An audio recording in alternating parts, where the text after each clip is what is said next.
لوگ کہتے ہیں کہ الو آ گیا، اور جہاں الو ہوتا ہے وہاں اجاڑ ہوتا ہے. یہ بربادی کی علامت ہے. الو استعارہ بنا لیا بربادی کا، اور یہ ہمارا خود ساختہ ایک تصور ہے کہ جس جگہ پہ الو بولیں، الو بیٹھیں تو وہاں بربادی آ جاتی ہے. عجیب فلسفہ گھڑ لیا. الو کے بولنے سے بربادی کیسے آئے گی؟ اور اندر کا نفس الو بن گیا تو پھر بربادی آئے گی. اس کو دیکھو کہ وہ خراب تو نہیں ہو گیا. میں کہتا ہوں ایک گھر میں صبح کا آغاز سجدوں سے ہوتا ہے، پھر سورہ یاسین کی تلاوت کی جاتی ہے.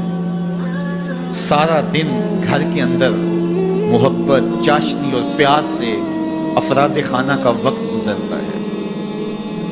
کمائی کر کے لانے والا گھر کا کفیل رزق حلال لا کے اپنے بچوں کو کھلاتا ہے. نظر کی پاکیزگی اور خیالوں کی طہارت کا ساما ہوتا ہے.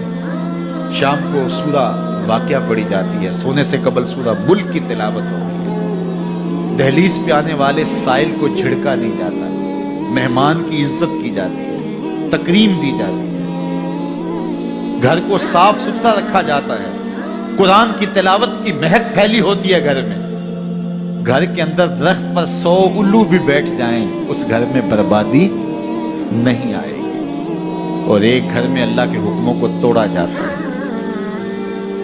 افراد خانہ ایک دوسرے کو گالم گلوچ کرتے ہیں. قرآن کبھی کھول کے کسی نے نہیں دیکھا، سجدے کی کسی کو توفیق نہیں ہوئی، تو گھر کے اندر جو مرضی رکھ لیں برکت نہیں ہوگی.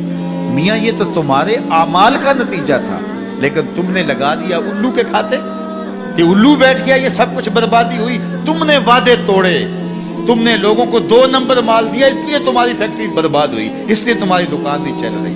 کہ تم کہتے کچھ ہو دیتے کچھ ہو، ایک مرتبہ جو دھوکہ کھاتا ہے وہ دوبارہ تمہاری دکان پہ نہیں آتا. یہ الو کا کام نہیں ہے، یہ تمہارے نفس کے الو کا کام ہے.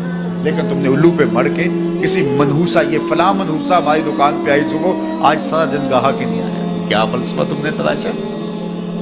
تو فرمایا ولا ہامہ، الو بھی کوئی چیز نہیں، ولا سفرا، اور نہ ہی سفر کا مہینہ کوئی چیز ہے کہ آپ سفر کے مہینے کے نام لگا کر کے کسی چیز کا انکار کریں.